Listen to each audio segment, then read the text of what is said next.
Hello বন্ধুরা, আমার YouTube ফ্যামিলির সবাইকে প্রণাম জানাচ্ছি। সবাই কেমন আছো? আর অনেক দিন কিন্তু মানে অনেক দিন ধরে ভিডিও দেওয়া হচ্ছে না, তো ভাবলাম আজকে তোমাদের সাথে একটু কথা বলি।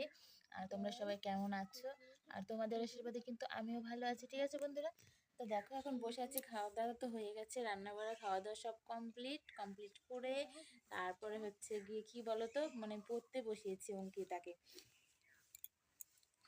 পড়তে বসিয়েছি। আর বাইরে না কি বলতো, প্রচুর ঠান্ডা আর বাতাসও প্রচন্ড। তোমাদের দেখাচ্ছি আমি বাইরে কিরকম ঠান্ডা। বাইরে এদিকে ঠান্ডার দিন, মাঘ মাস, বুঝতেই পারছো কিরকম ঠান্ডা। আর দেখো গাছের পাতা কত নড়ছে। গরমের দিনে জানো তো একটু হাওয়া পাওয়া যায় না, আর এই ঠান্ডার দিনে মানে এরকম যে হাওয়ার দরকার নেই, কিন্তু তবু জোর করেই হাওয়া চলে আসবে। এই দেখো না কত হাওয়া হচ্ছে।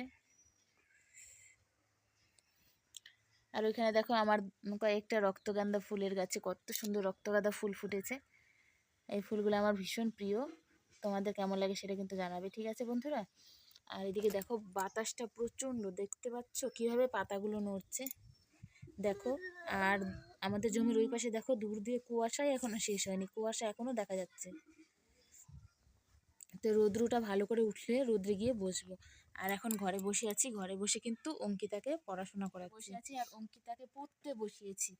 তো কি বলতো, মানে হচ্ছে বাচ্চারা, মানে কি বলতো, যতক্ষণ না মানে বানানটা কমপ্লিট হচ্ছে ততক্ষণ কিন্তু ওরা ভালো করে পড়তে পারবে না। তো সেই জন্য আমি ওকে বারবার বসাই পড়ার জন্য, যাতে বানানটা কমপ্লিট করতে পারে। মানে একবার, দুবার, পাঁচবার, সাতবার যতবার মানে পড়বে তত কিন্তু ওর পড়াটা আস্তে আস্তে মানে পড়ার স্পিডটা কিন্তু বেড়ে যাবে। আর বানান বানান তখন বানান করে আর পড়তে হবে না, তখন কিন্তু ও রিডিং একদম ঝরঝরে পড়তে পারবে। তো যে কারণে বারবার বসাচ্ছি। তো দেখো পড়তে বসেছে, তো পড়ো বাবা। তো ভাবলাম ওকে পড়াতে পড়াতে তোমাদের সাথে কিছু কথা বলে নিই। জীবের মতো জ্বরের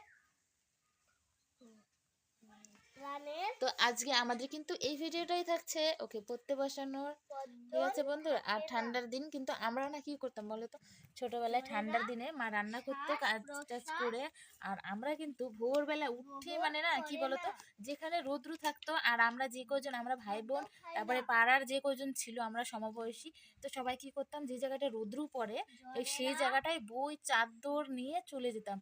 চলে গিয়ে সেখানে ঢাকা দিয়ে বসে ভালো করে তখনকার যতক্ষণ মানে রৌদ্র থাকতো সেই জায়গাটায়। আর মনে করো স্কুল প্রাইভেট যাওয়ার আগে পর্যন্ত, যে স্কুলে যাওয়ার আগের টাইম, তো বেশিরভাগ ছুটির দিনগুলোতেই হতো, মেলা টাইম করে বাড়িতে বসে পড়া যেত। তো সেরকমভাবে পড়তাম সবাই মিলে একসাথে। আর সেই দিনগুলো খুব মিস করি এখন। মানে সেই দিনটা তো আর ফিরে আসবে না কখনো, কারণ যে দিন যায় সেই দিনটা আর কোনো দিন কিন্তু আসে না, তাই না? তো তোমরা কে কে আমার মতো মিস করছো সেই ছোটবেলাকার দিন, সেই ঠাকুমার গল্প? যখন ঠাকুমার কাছে যেতাম বেড়াতে, তো আমার ঠাকুমা দূরে থাকে আমাদের থেকে, আর আমরা কিন্তু আমার ঠাকুমার সাথে থাকি না। তো আমার কাকা, জেঠু আর ঠাকুমা ওরা একসাথে থাকে, আর আমরা কিন্তু আলাদা জায়গায় থাকি, ঠিক আছে। তো সেই জন্য কিন্তু যখনই ঠাকুমার কাছে যেতাম বেড়াতে বা ঠাকুমা আসতো, তখন কিন্তু কি বলতো, একটা মানে মজা হতো কি দারুণ, সেটা হচ্ছে যে রাত্রেবেলা যতক্ষণ না ঘুমোচ্ছে ঠাকুমা, বলতে 12টা 1টা বাজিয়ে দিতাম, ঠাকুমাকে ঘুমোতেই দিতাম না। মানে গল্প শুনতাম, রাত জেগে জেগে বলতাম ঠাকুমা গল্প শোনাও, গল্প শোনাও। আর আমার ঠাকুমা এত সুন্দর গল্প শোনায় কি বলবো আর, সেই সুন্দর গল্প শোনায়, তো খুব ভালো লাগতো শুনতে। তো আজও আজও যদি কোনোদিন আসে, তো আসতে পারে না, এখন বয়স হয়ে গেছে, তো আমার বাবা নিয়ে আসে যখন আসতে চায়, তো তখনকার কিন্তু আমি সেই একই কাণ্ডই করি। আজ এই বয়সে এসেও কিন্তু এই 30 বছর পার করলাম, তো এখনো কিন্তু আমি ওই ঠাকুমার গল্প শুনতে এত ভালো লাগে কি বলবো।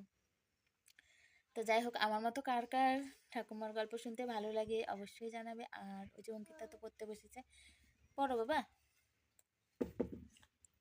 জীব কাদের বলে? যাদের প্রাণ আছে তাদের জীব বলে। হ্যাঁ, জীব কাদের বলে? যাদের প্রাণ আছে তাদের জীব বলে। কয়েকটি জীবের উদাহরণ দাও। কুকুর, বিড়াল, মাছ, মুরগি, হাঁস, গরু, ছাগল, ভেড়া। সবার। আর জড় কাদের বলে? তো আজকে জীব জড় এটা পড়া আছে, তো এটা পড়ছে। জড় কাদের বলে? জড় যাদের প্রাণ নেই বা প্রাণের কোনো লক্ষণ নেই, প্রাণের কোনো লক্ষণ নেই তাদের জড় বলে। জড় বলে। যাদের কয়েকটি জড় পদার্থের নাম বলো। বলো, হ্যাঁ, নাম বলো। বই খাতা, পাহাড় পর্বত, নদ নদী, এরা হচ্ছে জড় পদার্থ। ঠিক আছে বন্ধুরা, সবাই সুস্থ থাকো, ভালো থাকো। আর আজকের ভিডিওটা কিন্তু এই পর্যন্তই থাকছে, ঠিক আছে? আর অন্যদিন আসবো আবার ভিডিও নিয়ে, ঠিক আছে বন্ধুরা?